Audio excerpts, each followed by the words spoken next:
Y nuestra próxima speaker es una mujer que nos acompaña en la mañana de hoy. Es socia, directora de la oficina de Ernest Jones en República Dominicana y líder de auditoría en el país desde el 2007.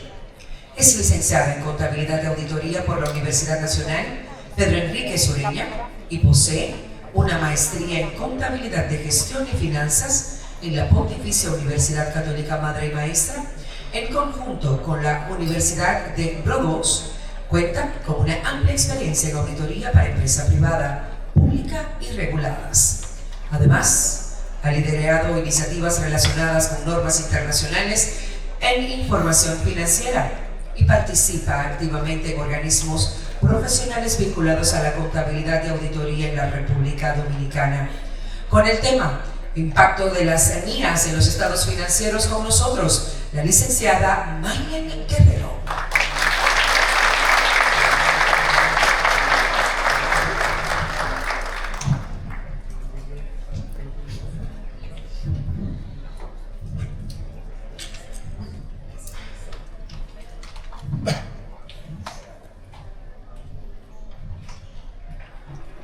Muy buenos días a todos. Quiero comenzar agradeciendo al Instituto de Contadores en la filial de la ciudad Corazón, la ciudad de Santiago, la oportunidad de compartir con ustedes durante el día de hoy sobre el impacto de las normas internacionales de auditoría en los estados financieros. Con mucha precisión, el señor Cuevas conversó sobre la contabilidad de las empresas del sector financiero. Tenemos en el país las normas de contabilidad que rige el sector financiero, las normas de la super de seguros y después las normas internacionales de información financiera, las FUL y las de pymes. Pero hay un marco conceptual general que aplica a todas, que son las normas internacionales de auditoría. Es la forma como los auditores, yo que me dedico a la auditoría, hacen la auditoría que sirve de base para la toma de decisiones de sectores interesados, la misma autoridad fiscal, inversionistas, cualquier usuario de los estados financieros. Entonces, vamos a hablar brevemente en estos próximos minutos sobre cómo ha ido cambiando la profesión.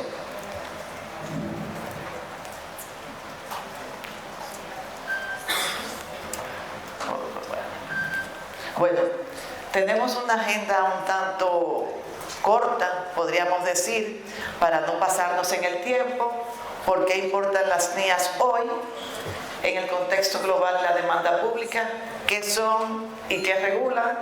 Las reformas más relevantes, las NIAs que son claves en la ejecución de los estados financieros, el impacto práctico, cómo cambia el día a día del auditor y el cierre y reflexión. Y quiero dejar un mensaje claro. Las NIAs no son solamente un tema del auditor. No, eso es un tema de los auditores, yo soy contadora y no tengo que involucrarme. Ese es un paradigma que tiene que ir cambiando.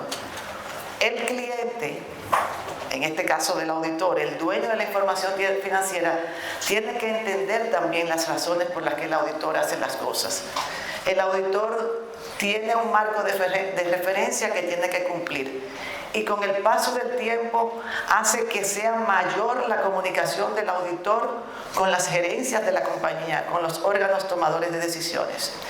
Vamos a ver en los próximos slides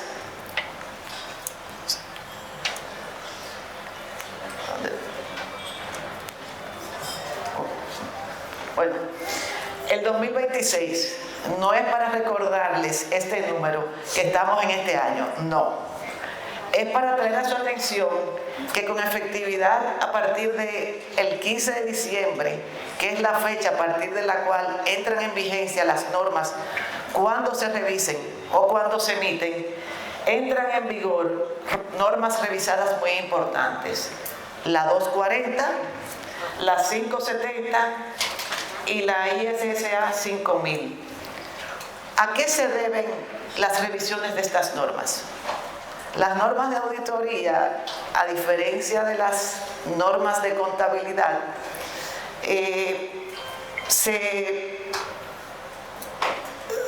¿Cómo se manejan?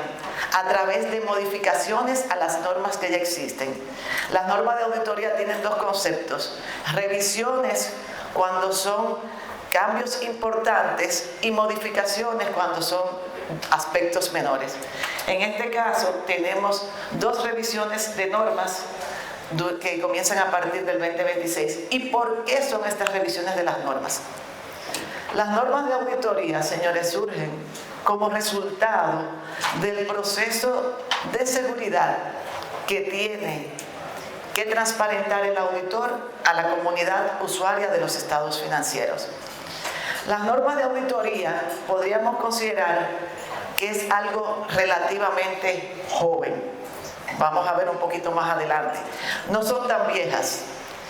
Cuando yo comencé a trabajar en la auditoría hace 2 o 3 años atrás, eran incipientes lo que eran las normas internacionales de auditoría, las internacionales, porque habían otras que usábamos prácticamente por descuento, que eran las normas americanas. Las vamos a ver en un ratito. Entonces, ¿qué hace que haya que revisarse la NIA 240 y la NIA 570 de negocio en marcha? Los escándalos corporativos, cuando sucede, lo primero que pregunta el usuario natural de la información financiera es: ¿dónde estaba el auditor? El auditor es el gran pagano de los problemas. Sí, hay procedimientos que el auditor efectúa que definitivamente deberían dar lugar a la identificación de posibles elementos de fraude. El fraude, señores, así como avanza la tecnología, avanza el bien y avanza el mal. Entonces, vamos a ver cómo el escepticismo de nosotros como auditores tiene que incrementarse. También los contadores, los gestores de información son responsables también de la información financiera. Entonces, esos escándalos corporativos, unos muy sonoros, hacen que el IASB, que es quien emite las normas, se ponga a trabajar y ver qué tiene que modificarse. Las normas, como ya dije antes, las normas de auditoría como las normas de información financiera son totalmente dinámicas. ¿Por qué dinámicas? Porque van cambiando de conformidad como evoluciona el mundo de los negocios. ¿Nos debemos a qué? A generar información de confianza a los usuarios de los estados financieros. Hace mucho tiempo que se veía que la auditoría era fundamentada en muestras. El auditor hacía su muestreo, sacaba unas muestras y sobre esa base se determinaba el alcance y se concluía respecto a las aseveraciones de los estados financieros. ¿Qué debemos decir? En este momento, con el desarrollo tecnológico que han tenido las contabilidades, mucha gente que tiene el RP de SAP, y de esa misma forma las firmas, la tecnología pone a disposición de todos herramientas que posibilitan el análisis transaccional, en muchos casos hasta en un 100%. No podemos pensar que la auditoría es 100%, imposible. Pero en la medida que avance el tiempo, muchas aseveraciones permiten al auditor, a través de la tecnología, analizar en gran parte las transacciones contabilizadas en determinados rubros. Y por último, la sostenibilidad e información no financiera. Existe la norma, ya la mencionamos, la ISSA 5000. No he querido dejar de mencionarla porque forma parte del handbook, voy a decir del manual de las normas, pero es todavía una deuda pendiente que se tiene en el país. Las normas de sostenibilidad las ha ido emitiendo el IASB, es requerido por muchos mercados, pero ustedes que laboran en lugares, tenemos que estar claros de que ningún empresario generalmente quiere hacer más de lo que es requerido hacer. se actúa como reacción a una acción que genera un regulador, el Estado. Entonces nosotros a nivel de país no tenemos todavía este momento una imposición, un requerimiento preciso por parte del Estado respecto al cumplimiento de normas de sostenibilidad. Entonces, son de las cosas que vamos a seguir de alguna manera trabajando, pero la profesión, nosotros no somos los que le imponemos al Estado lo que debe ser. Podemos solamente comentarles lo que está pasando en el mundo, qué tan necesario es que se comiencen a ver esas perspectivas para que las asumamos. Es importante tomar en cuenta que ya, sobre todo cuando hay transacciones que involucran países de la comunidad europea, hay mucho más nivel de exigencia. En este momento, en Estados Unidos, eso se ralentizó porque la decisión política no es muy creyente en este tipo de temas. Entonces, estas son las cosas que vamos a estar mirando. ¿Qué son las normas internacionales de auditoría? Estas reglas que definen cómo los auditores externos deben hacer la auditoría de los estados financieros. ¿Quién las emite? Las emite el IASB, que es un cuerpo que reporta al final al operativo del IFAC, donde se aplican las normas de auditoría, se aplican en más de 130 países, como decimos aquí, sobre todo Europa, América Latina, Asia y África. No se aplica en Estados Unidos. Estados Unidos tiene sus propias normas, dos de auditoría. Las de las empresas privadas, que son las normales que emite el ICPA, y las otras que son las del PCAOB, que aplican para emisores públicos registrados en el SEC. ¿Y qué obligan? Todos los países, el gremio local, que es el IFAR, está adherido y forma parte del IFAC. Consecuentemente, al darse este vínculo, automáticamente nosotros como país somos signatarios y se han emitido las declaraciones del lugar correspondiente, y nosotros aquí la base de contabilidad de auditoría que usamos son las NIAS.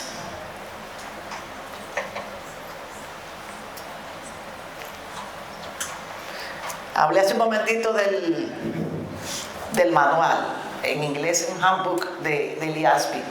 Tiene 4 volúmenes. En la medida que pasa el tiempo y evoluciona el mundo de los negocios, cada día hay más informaciones. Anteriormente, el librito de las niñas era un librito relativamente pequeño, pero en la medida que el mundo va evolucionando, van creciendo los requerimientos con que deben cumplir quienes tienen responsabilidad de cara a terceros con la auditoría. El primero, la sección 1, el volumen 1, como se denomina, trata sobre el ISQM, que lo vamos a ver más adelante, las NIAS y las IAPN. Son gestión de calidad de auditoría de estados financieros y notas prácticas. Segundo, muy importante mencionarlo, están emitidas, en teoría entraron en vigor a partir de diciembre del 25, y son las normas de auditoría para entidades menos complejas. Están emitidas, en teoría entraron en vigor, pero cada organismo tiene que determinar al respecto. Lo vamos a ver un poquito más adelante. Después los volúmenes 2 y 3, 3 y 4, tratan de otros trabajos que realice el auditor. Puede ser revisiones, servicios relacionados, ahí están procedimientos previamente convenidos, que seguramente muchos de ustedes los conocen porque lo han recibido por parte de los auditores. Y por último, el marco de calidad. Eso es lo que trata el handbook del IASB del 2025, que es el que está vigente. A veces podría decir, si usted toma el volumen 3 y busca las normas y dice, no, pero esa norma no existe. No, este es el alma, la columna vertebral a través del cual nosotros como auditores ejercemos el trabajo de la auditoría. Bueno, No lo voy a aburrir aquí con estos acrónimos, pero de manera rápida, las NIAs, las normas internacionales financieras, el ISQM, que tal vez ustedes, salvo que se dediquen al ejercicio de la auditoría externa, lo han visto, que son las normas de gestión de calidad de la firma y de los trabajos. Esas son las normas que rigen el ejercicio de la profesión de auditoría. Es la auditoría de los auditores, lo que nosotros debemos cumplir.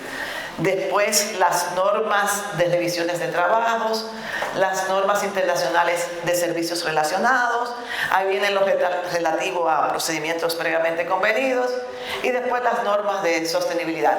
Estos son los acrónimos más importantes relacionados, emitidos por el IASB, que regulan el trabajo de auditoría que hacen los auditores externos.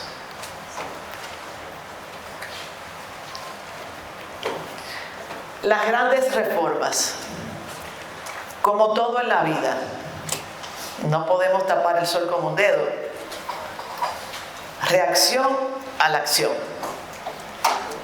Pasa un fraude, pasa una situación y entonces los reguladores cambian y van actualizando cómo debe documentarse el trabajo. La NIA 315, la revisión la vamos a ver un poquito más adelante. Ya no es el tiempo de antes de que el auditor iba y hacía un trabajito sustantivo y no se involucraba con los temas de TI. Ya el auditor tiene que entender el entorno de TI.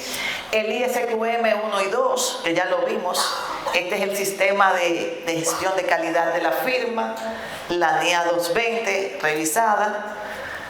La NIA 600, que tiene que ver con auditorías de grupos, la modificación de las NIAs 700 y 260. Ustedes ven que tenemos los dos conceptos: revisada, que es mayor el cambio, y modificado es que es un pañito con pasta que le pasa como para seguir actualizando la norma. Y en el 25, como ya mencioné, las normas internacionales de auditoría para entidades menos complejas. En diciembre 26, lo que es el verdadero cambio en la profesión, que es la NIA 240, revisión de las 570, y esas van de la mano porque están intrínsecamente relacionadas. El fraude no está divorciado del problema de negocio en marcha. Una cosa va con la otra. Se comienza a hacer fraude porque pudieran haber problemas de negocio en marcha y comienzan a apañarse ciertas cosas dentro del balance. Igualmente, la ISSA 5000. Este es el horizonte que tenemos de cambio.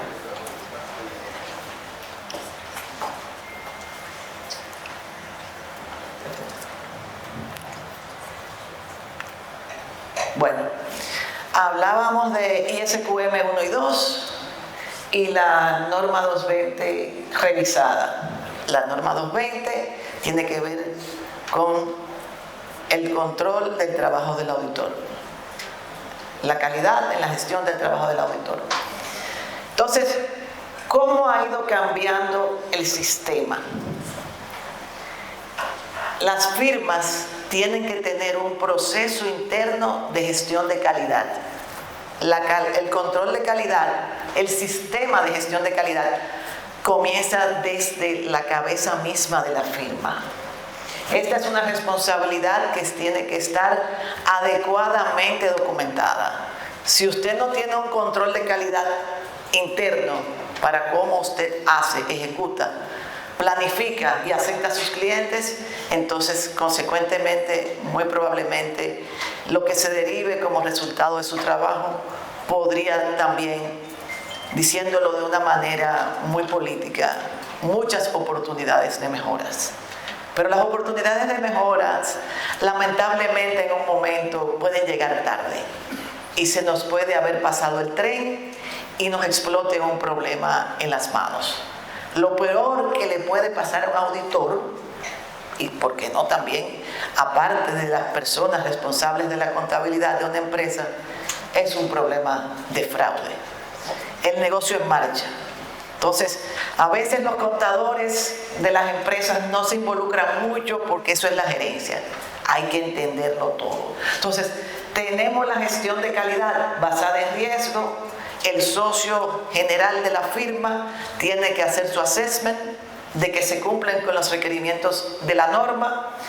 El socio a cargo del compromiso tiene que tener también el conocimiento, la pericia, la experiencia para llevar a cabo el trabajo, y anualmente tiene que hacerse y emitirse una conclusión por parte de lo que es el sistema de gestión de calidad de la firma. Entonces, podemos decir muchas veces que la auditoría está siendo más eficiente porque tenemos inteligencia artificial, los auditores se están ayudando mucho, no realizan muestreo, utilizan más tecnología, pero parte del costo de operación de la firma, del auditor emitir un dictamen, es cumplir con cada una de las exigencias de las normas de gestión de calidad que rige la profesión. Entonces, tenemos que tenerlo muy presente. Y a los clientes, señores, los que manejan las contabilidades, los que dirigen, entiendan que el auditor tiene que ser comprendido. No manejemos tanto la presión de los honorarios. El mundo es complejo. Cada día que pasa hay más controles que tenemos que documentar. Puedo hablar por experiencia propia. En la firma ha habido que dedicar personas exclusivamente para correr todo lo que es el proceso SQM. Y al final eso es parte del proceso de costo de la firma. Entonces, es para que ustedes vean que cada día que pasa, los organismos, en este caso los que regulan la profesión de la contabilidad, de la auditoría, el IFAC, a través de sus distintos organismos, hacen mayor énfasis ¿en qué? En que las cosas se documenten, se ejecuten y se realicen. Todo tiene que estar documentado y vamos a ver un poco más adelante. La NEA 315, la vimos como primera aquí en el margen izquierdo. ¿Qué es lo primero que tiene que hacer el auditor? Esta es la evaluación de riesgo que tiene intrínsecamente la auditoría de estados financieros que usted está realizando. Lo primero que tiene que hacer el auditor, lo primero que comienza como parte de la planeación, es la asignación de recursos que sean capaces. Básico. Por aquí hablaron que tienen que conocer. El auditor tiene que hacer lo mismo. Tiene que conocer la industria del cliente, el mercado. ¿Para qué? Para poder planificar de manera conjunta con el equipo ejecutivo la forma en cómo debe ejecutarse una auditoría. Antes el riesgo se veía de manera muy global. TI era algo que había que evaluar, documentar, y se trataba de alguna manera superficialmente para ir cumpliendo con un check the box. Así, se completó la evaluación, se hizo un entendimiento de los controles generales y ya estamos listos. ¿Qué ha pasado ya con la revisión de la NEA 315? Hay que tener un mayor entendimiento y profundidad del sistema de tecnología de la empresa. ¿Dónde viene el asunto? Las normas internacionales de auditoría aplican en igual proporción para las empresas que usan NIFPYME, NIFUL, y ya sea las bases contables de la super, de banco o de seguros. Es el mismo marco regulatorio. Entonces, es importantísimo la evaluación del control tecnológico. También la definición de riesgos inherentes y riesgo de control y cómo se va a ejecutar el trabajo. La planeación, señores, como todo, es la base que define la ruta. Si no planeamos bien, definitivamente que sería muy cuesta arriba que podamos ejecutar adecuadamente. Entonces, aquí cambió la norma y esos son parte de los cambios que estamos viviendo. Aquí comenzó en vigencia en el 2021, pero como ya dije antes, se emiten en el 15 de diciembre o entran en vigor, pero son efectivas, dicen, para los periodos que comiencen a partir del 15 de diciembre del 2021. Entonces significa que los clientes que cierran al 21 todavía no tenían la exigencia de la aplicación de la NIA 315 revisada, sino que esto entra en vigor a partir del próximo año. Entonces, la norma le da un tiempo al auditor a que se prepare. Aparte de que tiene que hacer su ejercicio, tiene que prepararse, porque ya están vigentes las normas. Las normas de auditoría, a diferencia de las NIF, las que van a cambiar, no se documentan en los estados. No se documentan en los estados porque los estados son la información de los clientes y las de auditoría es el marco conceptual a través del cual opera el auditor. Pero como les dije antes, es importante que cada uno de ustedes entienda las razones del porqué. No es que el auditor quiere ponerle la cosa más difícil a ustedes. No, es que el auditor tiene una obligación de cumplimiento y de documentación que tiene que cumplir. Tenemos que aprender a entender y les pido a ustedes que nos comprendan. Y hablo por todos mis colegas que se dedican al ejercicio público, al ejercicio de la auditoría. El nivel de requerimientos, señores, la confianza del sector financiero. Los bancos prestan sobre la base de estados financieros.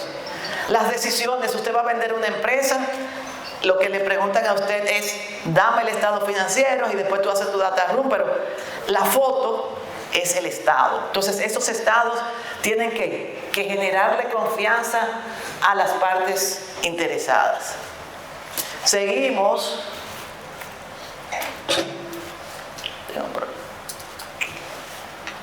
Bueno, ahorita hablábamos por ahí de las normas de estimaciones.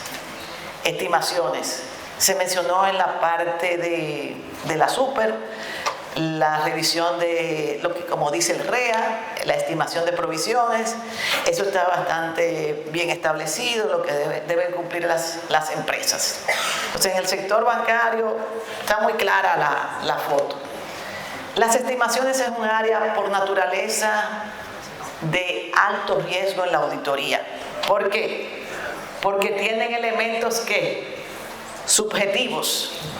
Entonces, para elementos subjetivos, tiene que tener un amplio conocimiento quien está del otro lado para poder retar la información, contrastarla. Señores, la auditoría no es un tema de fe. El escepticismo no es que yo no confíe en ti. Lo primero que tenemos que tener claro es que si un auditor no confiara en un cliente, porque eso se documenta cuando se acepta el cliente, si usted no confía en el cliente, en el sistema de control financiero que tiene la empresa, no es cliente, no debe ser cliente de la firma. Usted no debe estar vinculado a alguien que no tiene confianza. Es como usted no se va a casar con alguien a quien no le tenga confianza. Usted se junta con gente a que usted le tiene confianza. Entonces, el primer paso es que el auditor trabaja con clientes en los cuales ya ha cumplido un primer filtro. Eso no implica que no haya escepticismo. Es básico en el trabajo del auditor. Excepcionalmente, no podemos vivir sin eso. Entonces, ¿por qué las estimaciones se han vuelto críticas? Tenemos provisiones, hablábamos de deterioro, las pérdidas crediticias esperadas, el valor razonable. Entonces, muchos de estos valores están fundamentados en modelos complejos que tienen muchos datos y supuestos múltiples. Entonces, que tienen involucrados muchos aspectos de subjetividad que generan en algún momento sesgos de incertidumbre. Entonces, en esos casos no es solamente que el auditor solicite el ejercicio que realiza la gerencia, haga su prueba matemática, todo suma, multiplicación, los ejercicios matemáticos regulares, aritméticos, y ya esto está bien. No. El reto viene con retar esa información que se nos está entregando. Y aquí hace que, como parte de estas revisiones de auditoría de aspectos como los mencionados, hacen que los equipos de auditoría sean multidisciplinarios. Ya el equipo de auditoría no es un contador, como puedo ser yo, un gerente que también es auditor, licenciado en contabilidad. El equipo tiene que ser multidisciplinario. ¿Por qué? Porque tenemos que tener gente que hable en el mismo idioma en la que están hechos los modelos. Entonces, para usted ver un valor razonable, usted tiene que buscar un profesional del área de evaluaciones que pueda de manera técnica discutir y retar los planteamientos que hacen los clientes. Definitivamente, señores, el auditor no se las sabe todas, no importa que sea firma grande, firma pequeña. El auditor, el socio del compromiso, lo que tiene que entender es dónde tocar la puerta y de quién asistirse para poder concluir respecto a las determinadas aseveraciones de los estados financieros. La auditoría, esta vamos a pasar muy rápida. Esta se modificó, efectiva, comenzó ya en el 24, tenía que ver con las auditorías de grupo. No tenemos tantos grupos aquí en el país que aplique esto. Pero ¿qué pasó en un momento? Que los auditores principales, el equipo primario de la auditoría, mandaba las instrucciones fundamentadas en ¿qué? En valores. Materialidad aquí, materialidad allá, haga esto. Y no estaba tan fundamentado en la gestión de riesgo dentro de cada una de las auditorías. Entonces, a los que tienen auditoría, que son equipos primarios, como parte de sus responsabilidades, porque tienen subsidiarias, aquí hay empresas en Santiago que tienen operaciones fuera del país y que consolidan, tienen que entender que a partir del diciembre del 2024 vuelve el tema de la auditoría. Cambiamos la forma en que hacemos unas cosas, pero tenemos que dedicar más tiempo a hacer otras. Ya el auditor que firma el informe consolidado tiene que de alguna manera validar lo que efectivamente está reportando el auditor de un componente. Ya no es, bueno, mira, a mí me está reportando la misma firma EY de ¿quién? De España, Panamá. Entonces yo lo tomo, amén Jesús, y esto está bien. No, yo tengo que asegurarme como responsable final de que efectivamente se ha cumplido con todo el rigor profesional requerido por la auditoría. Entonces, las guías 260 hacen mucho énfasis en los aspectos de transparencia en la comunicación, sobre todo con los órganos de gobernanza dentro de la organización. La documentación de la comunicación con los órganos de gobernanza. Tiene que quedar muy claro todo lo que tiene que ver con el aspecto de independencia, para que la auditoría sea una auditoría efectivamente confiable. Lo primero que tiene que cumplir el auditor es que con la independencia, y eso tiene que ratificársele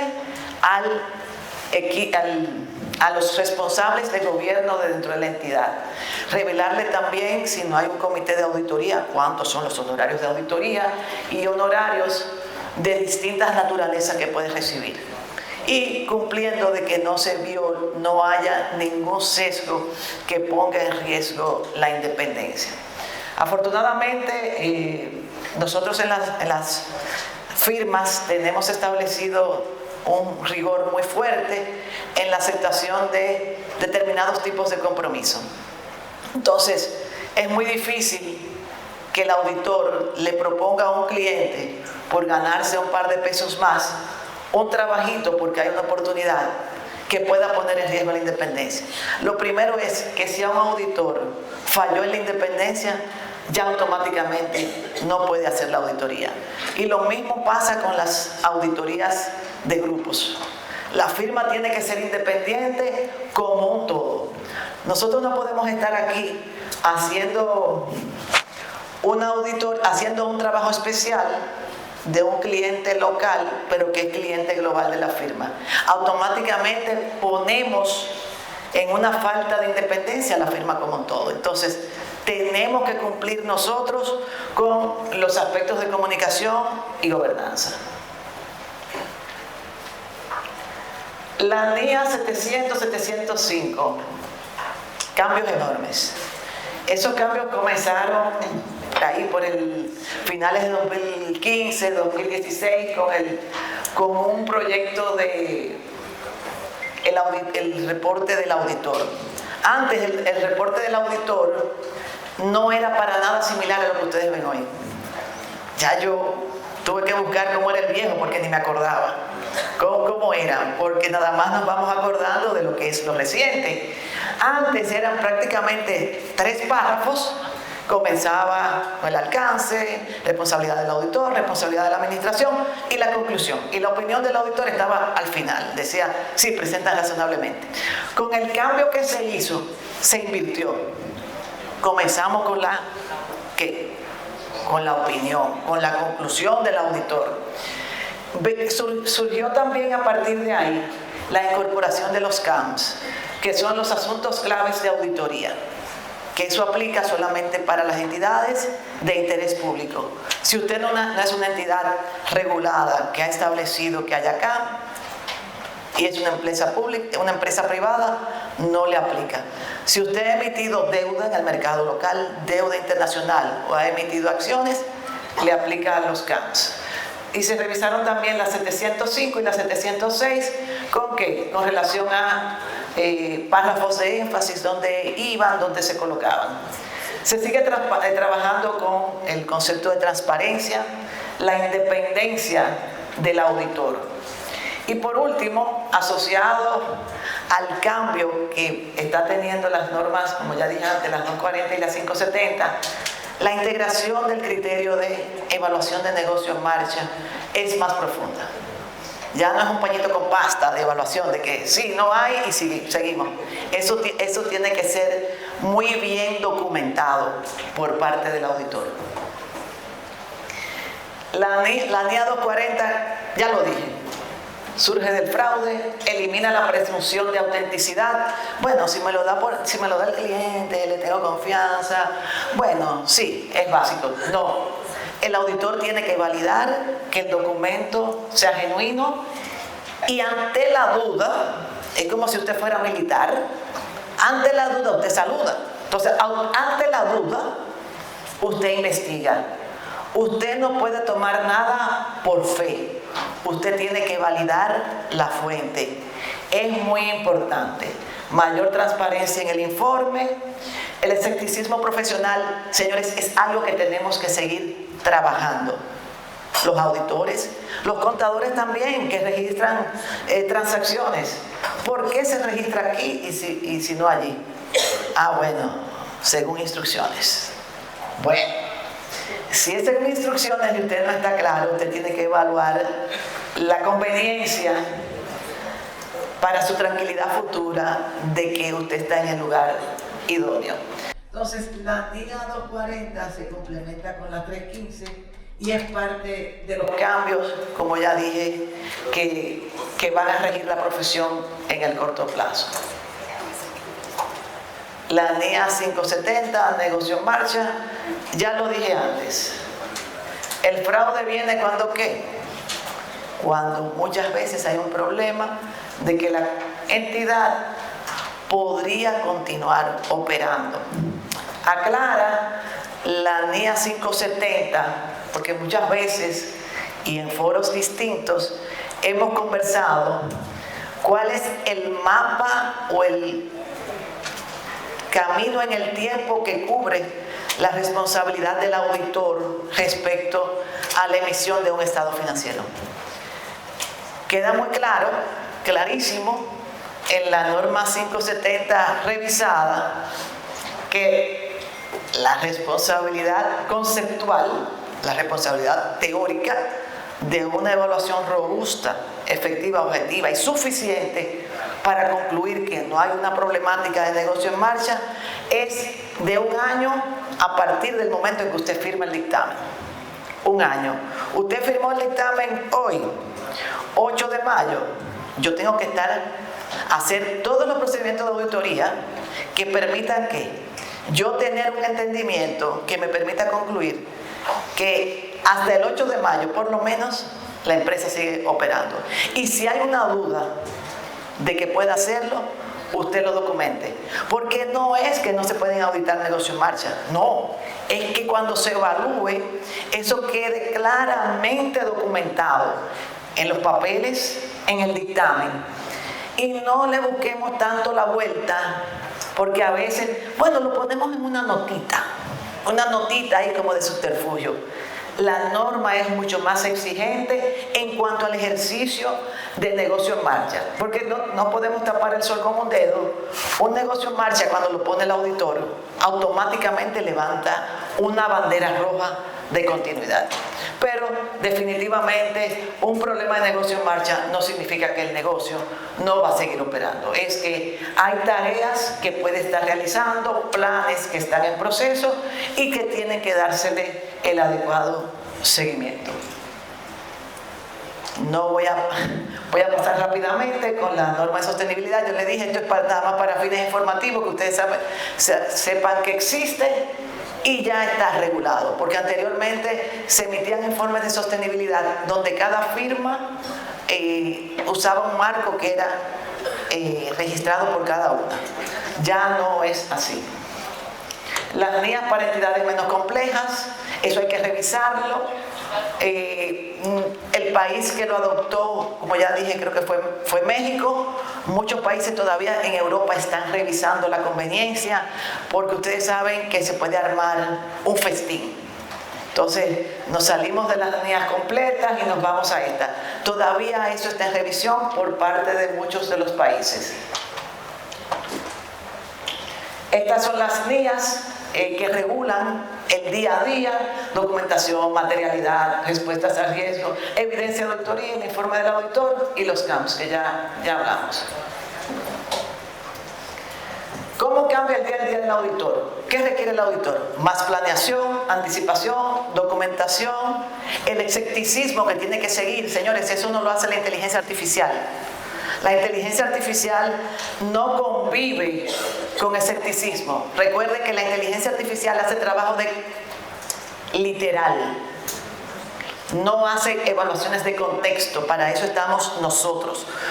No es verdad que no va a haber auditores en el corto tiempo. No, vamos a seguir existiendo por temas de responsabilidad. Tenemos más tecnología involucrada en la auditoría. Necesitamos más talento como parte de los equipos y más comunicación.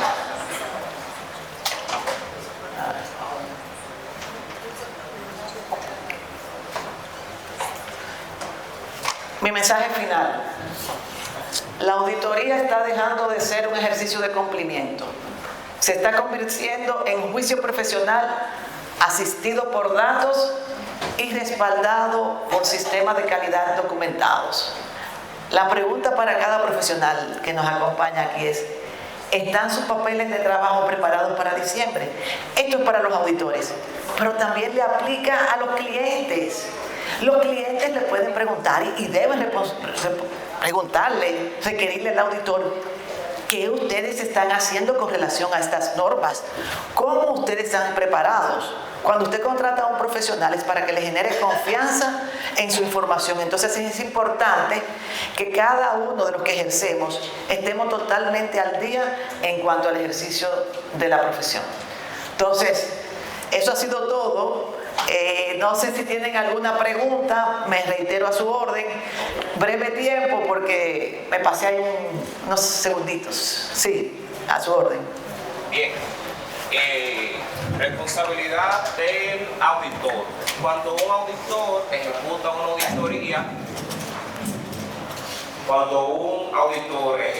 auditoría, da una opinión limpia sin salvedad. Sí. Sin embargo, al cabo de 1 año, 2 años, llega una notificación por parte de la Administración Tributaria vamos a decir, con una diferencia, una inconsistencia de 2 millones de pesos. Entonces, porque los auditores, algunos ni siquiera revisan los ingresos, los gastos, las retenciones tributarias. ¿Cómo podría solucionarse eso? ¿O estaría bien esa opinión limpia sin salvedad? Sí, gracias por la pregunta. Quiero resaltar algo. Estamos hablando aquí de auditorías financieras. Auditorías financieras, no auditoría de índole fiscal. Pero definitivamente que el área de impuestos es un rubro importante dentro del estado financiero. Ahí mencionamos las normas también. Hay aspectos de materialidad. Habría que ver en el contexto general qué eran esos 2 millones. Entonces, hay que entender las perspectivas, señores. El auditor tiene un trabajo, planifica un trabajo. No damos opiniones fiscales como sucede en México, que el auditor tiene un mundo de cosas que hacer. Entonces, depende de la materialidad. Sí, ya lo vimos. Hay procedimientos establecidos que lo marca la sección 500 de las NIA, donde se dice cuáles son las cosas mínimas que debe hacer el auditor. El auditor tiene que cumplir con ellas considerando los temas de materialidad. No sé si satisfice su pregunta. Sí.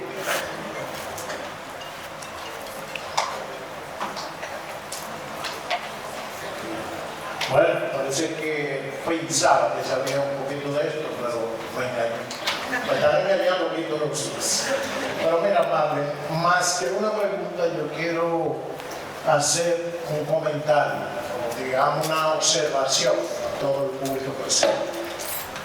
Resulta que nosotros, como país, exceptuando la Big Four, desde hace varios años venimos luchando con el tema del control de calidad, de lo que todo el mundo habla, todos los expositores, porque realmente es la base para auditar, y esto de alguna manera responde en parte la pregunta de Juan. Nosotros, con la ayuda de AIC, con Nelson a la cabeza, pretendemos que todas las firmas pequeñas y medianas de alguna manera entiendan que el control de calidad es una obligación que todos debemos cumplir de alguna manera en el más corto tiempo posible. De manera que cosas como esa, por ejemplo, porque muchos auditores entienden que la auditoría y la contabilidad es un aspecto fiscal. No, nada que ver una cosa con otra. Lo fiscal se resuelve después de una auditoría simplemente completando un formulario de conciliación que permite hacer los ajustes de lugar para su presentación. Pero de todas maneras, no solamente el tema fiscal, sino para una serie de debilidades que definitivamente estamos enfrentando, porque la mayoría de esas cosas que se establecen ahí, tanto en las normas contables como en las normas de auditoría, no se están cumpliendo. Y eso es consecuencia de que nos está faltando control de calidad.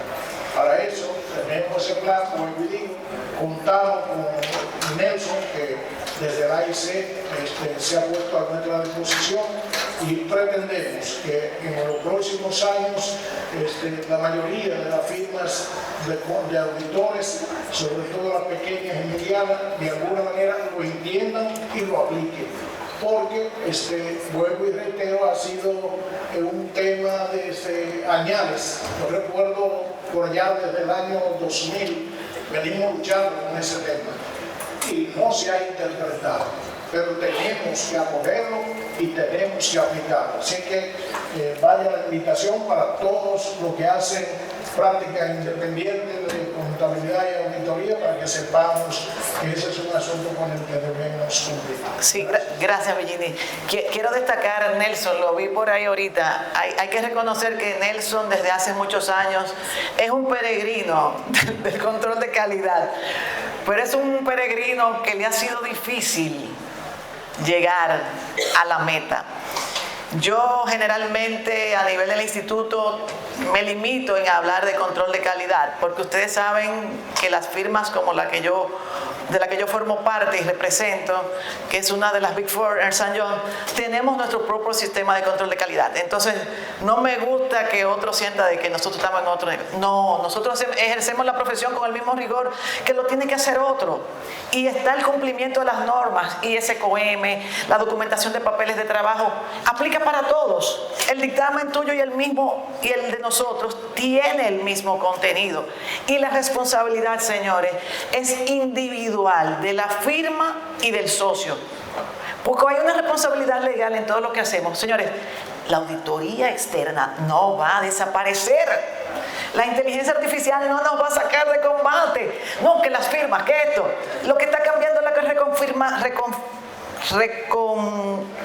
de cómo se ordena el equipo. Menos juniors, más seniors, más gerentes. Vamos a tener un problema después, porque si no tenemos gente en la base, ¿cómo hacemos la experiencia? Pero eso es parte de todavía de este proceso de cómo nos vamos organizando. Pero la responsabilidad es la misma. Cuando yo pongo EY en un estado, es lo mismo que Juan Pérez Asociado lo haga. Entonces, señores, les agradezco la oportunidad. Si tienen alguna pregunta, me pueden contactar al final. Estoy a su orden y nuevamente muchas gracias al instituto por esta oportunidad. Muy contenta que he visto algunas caras conocidas, que me ha sido de mucho agrado poder estar aquí frente a ustedes. Así que me reitero a la orden. Muchas gracias. Portela, agradecemos, sí, ajá, aquí estamos. Nueva vez agradecemos a la licenciada Maylen Guerrero por esta magnífica exponencia sobre el impacto de las niñas en los estados financieros. Llamamos a Diosingrid Minaya, presidenta del Instituto de Contadores Fidel Santiago.